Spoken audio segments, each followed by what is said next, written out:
हर हर महादेव, घर घर महादेव, मैया भवानी की जय हो। आज मैं आप सबको शिव चर्चा की कथा लेकर के आई हूँ। आप सब इस कथा को पूरी ज़रूर सुनिए। बड़ी ही अच्छी कहानी है सास बहू की।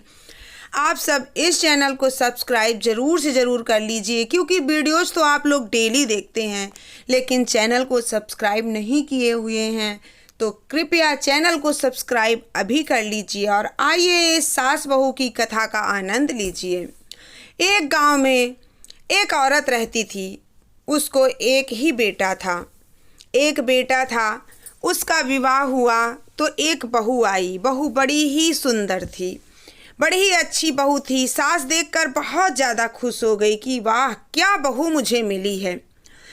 मैं भोलेनाथ की इतनी पूजा करती थी कि मेरा बेटा सुखी रहे, तो सच में आज लक्ष्मी जैसी बहू पाकर मैं धन्य हो गई। अब चेहरे का इतना गुमान था सास को कि मेरी बहू बहुत ही सुंदर है, लेकिन बहू के अंदर गुण क्या हैं ये सास को अभी तक पता नहीं थे। जैसे ही बहू घर आती है, दूसरे दिन से ही अपनी कला दिखाने लगती है। ना तो सुबह उठकर काम करती, ना तो कोई सास का से बातचीत करती, अपने खूबसूरती के गुमान में बैठी रहती। एक दिन सास ने कहा, बहू मैं अकेली हूँ, काम काज करती हूँ, थोड़ा हाथ बटा लिया करो। वैसे तो ये सब तुम्हारा काम है, मैंने गृहस्थी तो संभाल दी, अब तुम्हें ही देखना है कि तुम्हारी गृहस्थी आगे बढ़ती है या ख़त्म होती है। बहू को बड़ा बुरा लगा। बहू ने अपने पति उन अम्मा की बेटे से चुगली कर कर के जो माँ ने नहीं कहा वो भी बता बता कर अपनी माँ के खिलाफ अपने पति को भिड़का रही थी। जब उसने भिड़काया तब बेटा आकर माँ से कहने लगा, माँ 4 दिन शादी को हुआ नहीं और ये क्या मैं सुन रहा हूँ कि तुम अपनी कला दिखा रही हो, मेरी अपनी बहू से तुम काम करवा रही हो और तुम खुद चली जाती हो घूमने। माँ कहने लगी, बेटा ऐसी कोई बात नहीं है, जैसे तुम मेरे बेटा हो वैसे वो भी मेरी लक्ष्मी रूप में बेटी आई है। मैं तो उसे गृहस्थी संभालने के लिए कहती हूँ कि मैं कितने दिन की हूँ, पता नहीं कब भगवान का बुलावा आ जाए और मैं चली जाऊँ। इसलिए मैं सोचती हूँ कि अपने जीते जी अपनी बहू को इस गृहस्थी का पूरा भार सौंप देती हूँ, वो अपनी गृहस्थी संभाले, मेरा क्या है, मैं तो पूजा पाठ करूँगी, 2 रोटी मिलेगा खा लूँगी और पड़ी रहूँगी। ये सब सुन के बेटा चला जाता है। बेटा जब कमाने चला जाता है परदेश, तब उस बुढ़िया की गति हो जाती है। बहू खाना तो देती नहीं, अब बहू के हाथ भी चलने लगे। कमरे में बंद कर लेती और मारती और इतना धमकी देती, अरे बुढ़ियाऊ बताओ जिन केहू से, ना ही तो फिर तुहार हम खोपड़िया फोड़ब। ऐसे बोल बोल के इतना उस बुढ़िया को पागल करे दे रही थी। अंदर से बेचारी रोती, लेकिन बाहर किसी से कुछ कह ना सकती। बहू इतनी खतरनाक मिलेगी ये उन सास ने सोचा नहीं था।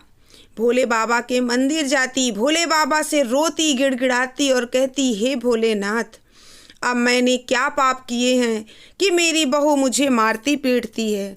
बेटे ने कभी पलटकर जवाब भी नहीं दिया था और दूसरे घर की बहू आकर मुझ पे हाथ उठाती है। ये क्या अत्याचार है प्रभु, मैंने आपकी पूजा में ऐसी कौन सी कमी कर दी कि मुझे इतना दुख भोगना पड़ रहा है।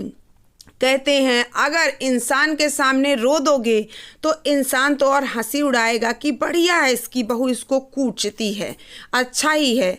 लेकिन कहते हैं अगर भोलेनाथ के सामने आपने रो दिया, शिव गुरु के सामने आप दुखी हो गए, तो फिर प्रलय आने वाला है, क्योंकि भोलेनाथ अपने भक्तों को दुखी नहीं दे सकते। अगर आपका एक आंसू भी गिरा है उनके सामने, तो उस आंसू का हिसाब उस दुख देने वाले को चुकाना ही पड़ेगा। प्रभु सब बातें सुन रहे थे बुढ़िया की, और प्रभु भी थोड़ा परीक्षा लेते ही हैं। तुरंत हमारे मुख से निकला और तुरंत हमें चीज़ नहीं मिल जाती है। धीरे धीरे करके समय तो बीत रहा था। बुढ़िया का दुख दिन प्रतिदिन बढ़ता जा रहा था। जब प्रलय ज़्यादा हो जाता है तभी प्रभु की कृपा होती है, और जो प्रलय करता है तो करनी का फल तो भुगतना ही पड़ता है उसको।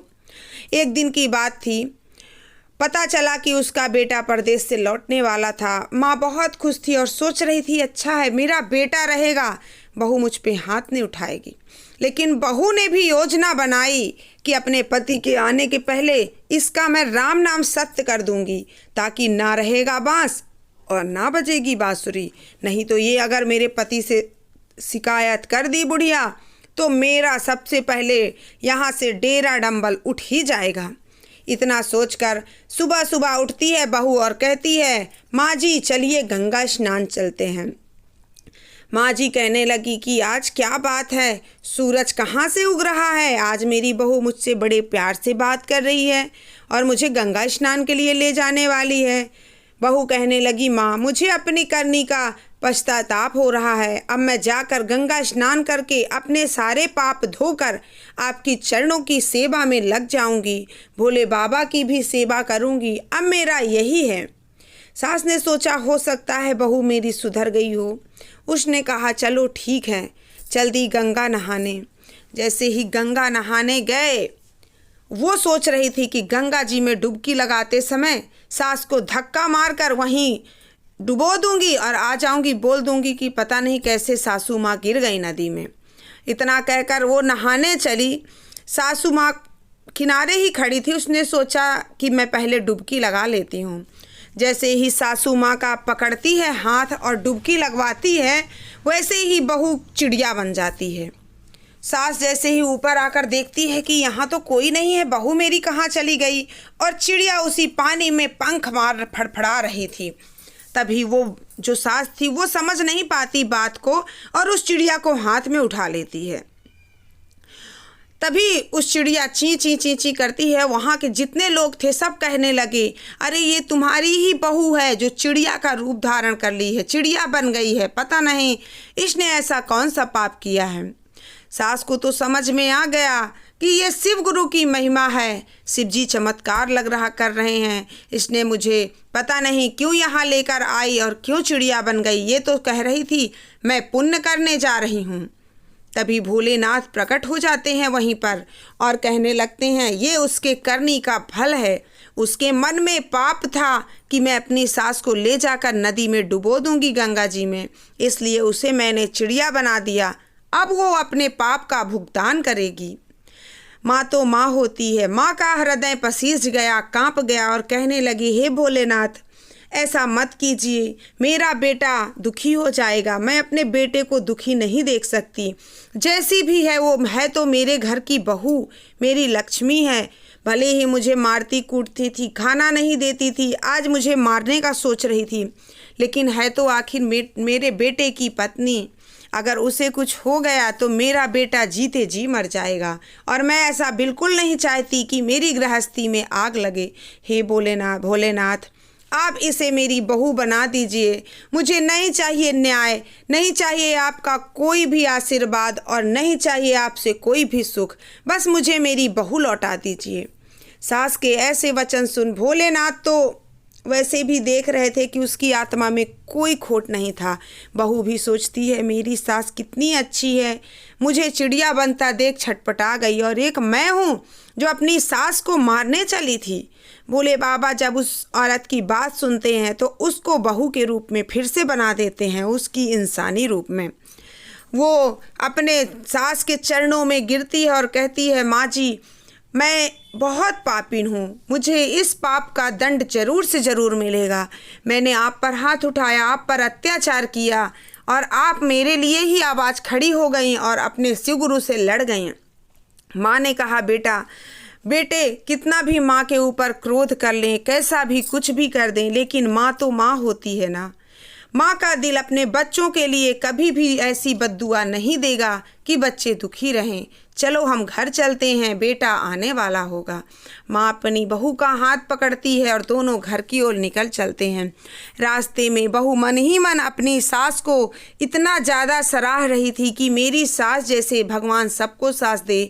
मैंने जो भी कर्म किए हैं बुरे, अब मैं उनका त्याग इसी गंगा जी में बहाकर आगे अपनी गृहस्थी अच्छी हंसी खुशी अपनी सासू माँ के साथ बिताऊंगी और उन्हें अपनी माँ जैसा प्यार करूंगी। हे भोलेनाथ आपने जैसे उस डायन बुद्धिहीन औरत को बुद्धि दी, वैसे इस दुनिया में जो भी बुद्धिहीन हो चुके हैं उन सबको बुद्धि देना, दया बरसाना। प्रभु आपकी महिमा अपरंपार है। हे शिव गुरु, आपकी महिमा अपरंपार है। प्रेम से बोलिए हर हर महादेव, घर घर महादेव, माता पार्वती की जय हो।